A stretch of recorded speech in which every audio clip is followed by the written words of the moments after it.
Welcome to Rock Your Fashion. Have you ever copied an outfit you absolutely loved?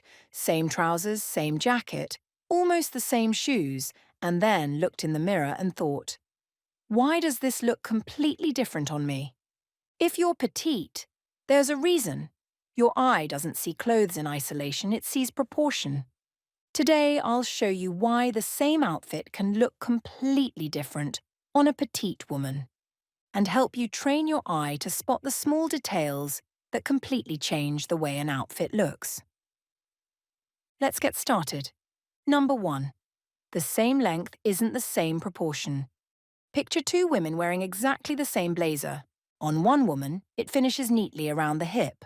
On the petite woman, that very same blazer might fall several inches lower, covering more of her body and making her legs appear shorter. The blazer hasn't changed, but the proportion has. And this is one of the most important things to understand about petite dressing. Your eye doesn't measure clothing in centimeters. It measures clothing in relation to the body wearing it. A 70-centimeter jacket is still a 70-centimeter jacket, but on a shorter torso, it occupies a much larger percentage of the body. That's why an oversized blazer can look relaxed and effortless on one woman, but completely overwhelm another. And this applies to almost everything. A midi skirt might finish elegantly below the calf on a taller woman, but hit the widest part of the leg on someone petite. A tunic might look casually long on one body, but almost dress length on another. So instead of asking, is this the right length? Ask a better question. Where does this length finish on me? Because that's what your eye is actually responding to. Number 2. Volume takes up more visual space. Now imagine two women in the same beautiful wide leg trousers. Same fabric, same cut, same colour. Yet on one woman, they look fluid and elegant. On the petite woman, they can sometimes look much bigger. Why? Because volume is relative too. The smaller the frame, the more visual space a large garment occupies. Think of it this way. A very full sleeve on a taller frame may be just one interesting element of the outfit. On a petite frame, that same sleeve can become the outfit. And this is where many women misunderstand petite style. It doesn't mean you can't wear volume. You absolutely can. The secret is understanding where the volume is and what is balancing it. If you're wearing a wide leg trouser, a more defined top can give the eye somewhere to find your shape. If you're wearing an oversized shirt, showing a little wrist, defining the waist, or choosing a cleaner trouser underneath can stop all that fabric from becoming one large visual block. The goal isn't to make everything tight, it's to create contrast. Volume looks intentional when the eye can still see the person wearing it.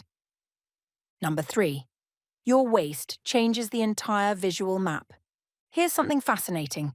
Move the visible waistline of an outfit by just a few centimeters, and the entire body can suddenly look different. Why? Because your waist acts like a dividing line. Your eye uses it to decide where the upper body ends and where the legs begin.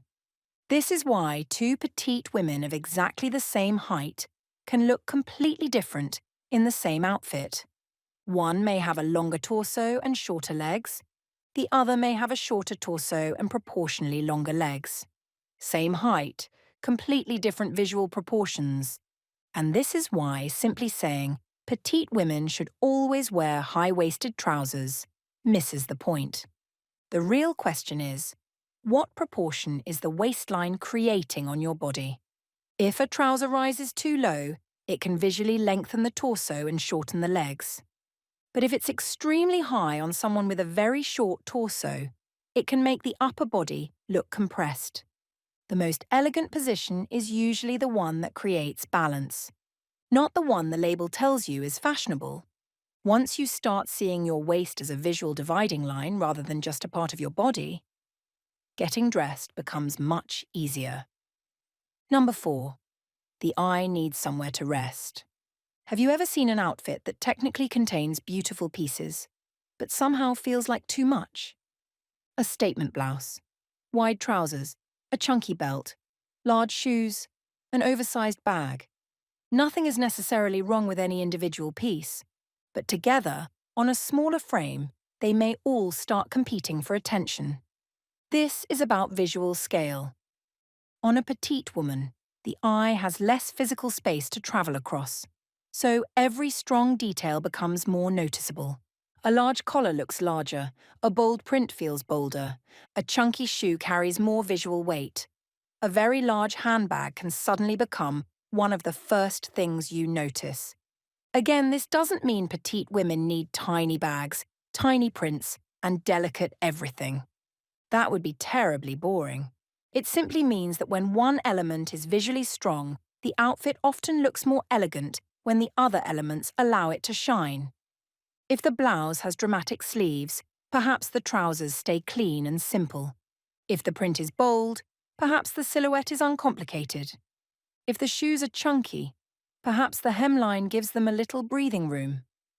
Elegance often comes from knowing where you want the eye to look first.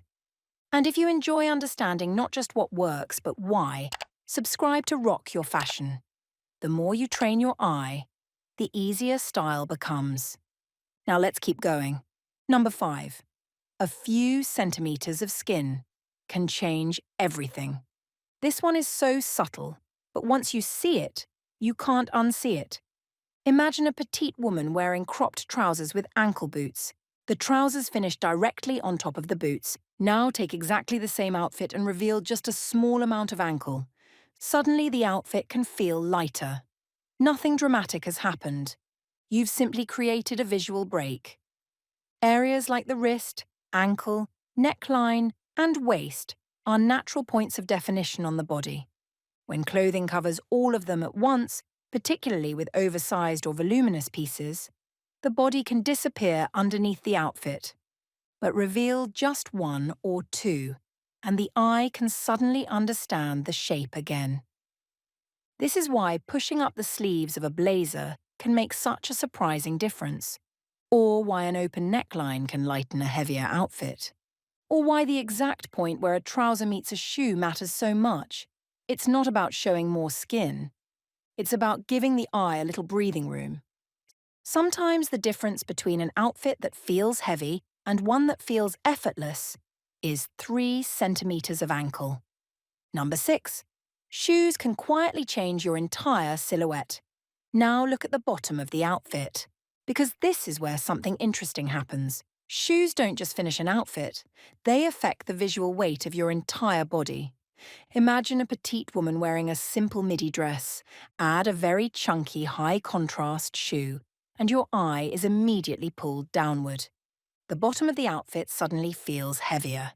Now change nothing except the shoe.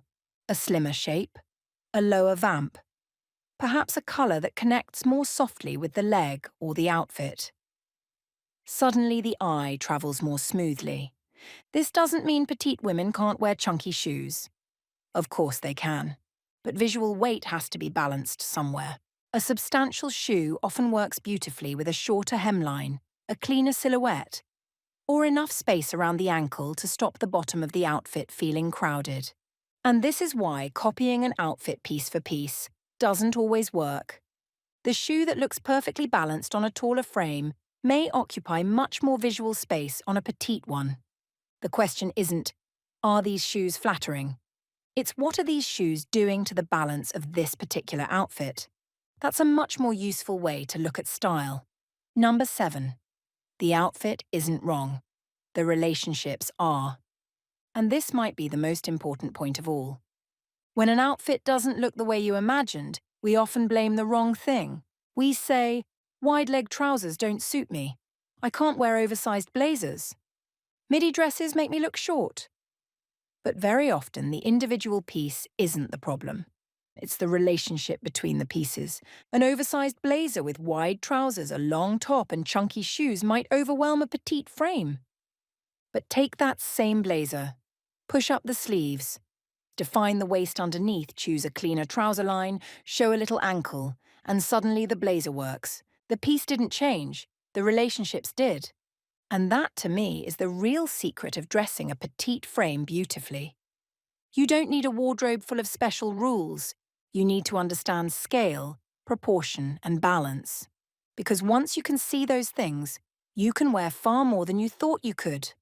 So the next time you copy an outfit and it looks completely different on you, don't immediately think, this doesn't suit me. Look again. Where does the jacket finish? Where is the visible waist? Where is the volume? Where does your eye go first? And is there enough space for your shape to be seen? Because style isn't about making your body fit the outfit.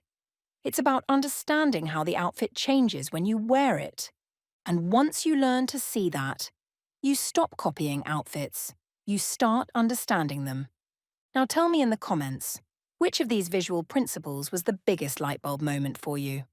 And if you'd like more videos that help you understand not just what to wear, but why an outfit works, subscribe to Rock Your Fashion. Until next time, stay confident, stay chic. And remember, style isn't an age, it's a mindset.